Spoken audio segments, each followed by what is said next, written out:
Hello, everyone. Not in my studio today. I'm actually in my office just trying to get some work done. Wasn't supposed to be in my office this weekend. Was supposed to be at a volleyball tournament down in, or over in, Fort Wayne, Indiana, but my daughter, unfortunately, on the way to Fort Wayne, um, she got very sick, and we had to turn around and come back home about halfway there. She's doing a little better. She was pretty much vomiting nonstop um, most of the ride, especially on the way back from uh, on the way back to Kenosha. But anyways, trying to get some work done, trying to catch up on some things. I wasn't supposed to be here, which kind of works out really well because I'm not going to have a lot of phone calls, don't have any appointments, can kind of concentrate. I really planned and pushed things off till Monday and got a lot of things done in advance, so I've got some time to work on some things this weekend, which is very nice. But just wanted to talk a little bit about the rally today in Butler, Pennsylvania, that President Trump is going to be having, and just a little concerned about it. Um, I don't think they're having it at the same place, which is probably good. I'm sure that's to heighten security and to make sure, that President Trump is protected and not in the same situation excuse me, that he was in before. We all know what happened before when um, that attempted assassination happened. July 13th, I think it was 13th or 15th, and that was either a Saturday or a Sunday. That was on a weekend also. But a couple of things on the positive side. I do love the fact that President Trump shows a lot of courage in the face of even the most dire of circumstances. I mean, that song that came out just recently that rocketed up to number one on most, if not all, of the charts. That fighter song. I mean, that typifies President Trump. In fact, when I first started to support him, I got a lot of grief. Um, I was supporting Trump very, very early on in 2015 or whenever he made his announcement. I was torn between him and Dr. Carson in the beginning, um, but I was a Trump supporter, uh, from the pretty much the very outset of him announcing his candidacy for a lot of reasons. Number one, the Republican Party, the conservative brand, the conservative ideological movement, and the populist movement. Also, they've kind of merged a little bit, especially under Trump. But both really needed a fighter. We needed somebody that was going to stand up to this over encroaching bureaucratic machine, and not just the left, but the deep state that has controlled things for so long. And we see Republicans a lot of times get into office and make a lot of promises, and then they just cave. We see our Congress, even when Republicans have controlled Congress, um, they cave. It just seemingly over and over again. They cave in um, to the other party, to the deep state, to special interests, to whatever. And as a people, we really needed somebody to be separate and apart from all of that.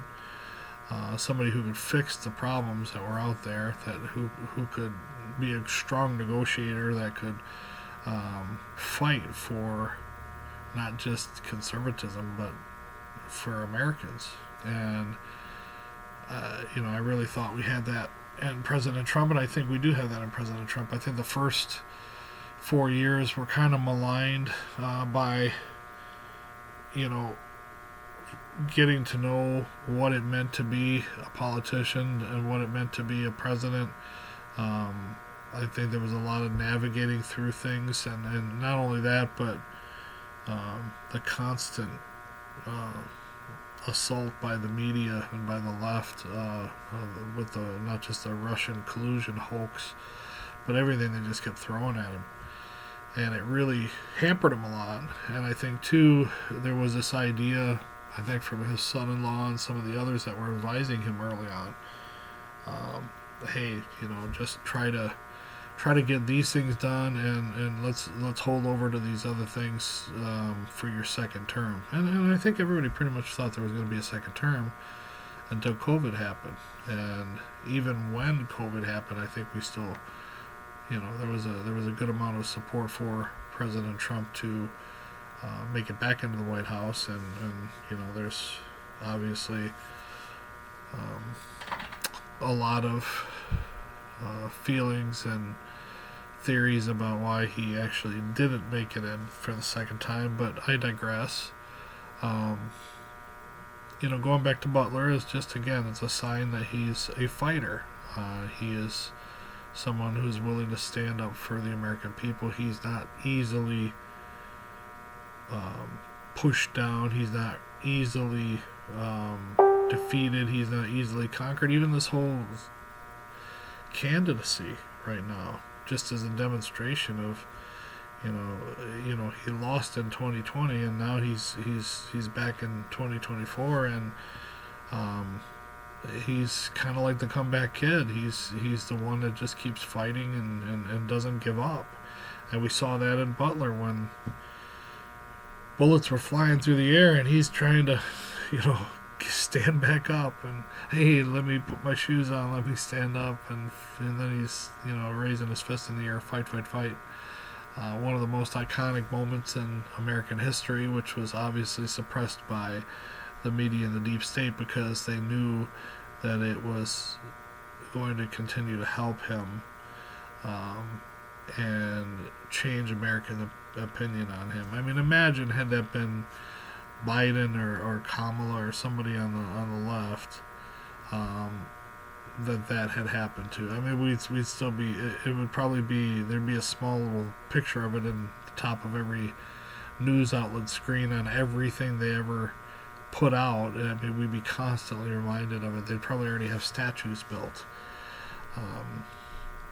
Anyways, but so going back to Butler is, it's a sign that a demonstration of overcoming, showing courage, showing that I think it's a kind of almost a middle finger, if you will, to the deep state. I think a lot of people are pretty much under the same understanding that was not just a lone wolf. It seems like the more and more the Secret Service and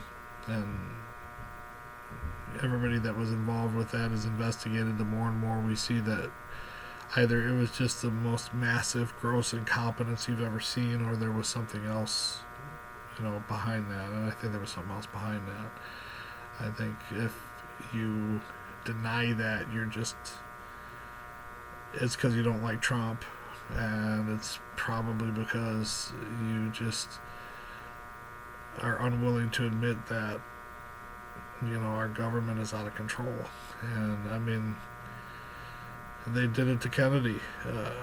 Again, anybody who thinks that the government wasn't involved there isn't paying attention. And we've seen more and more as more and more has been released over the years that this was a big government cover-up with President Kennedy. And I think it's very interesting now that Robert F. Kennedy Jr. has joined forces with Donald Trump to try to unite the country. And I'm very optimistic about Trump's chances right now. I also see the possibility with RFK Jr.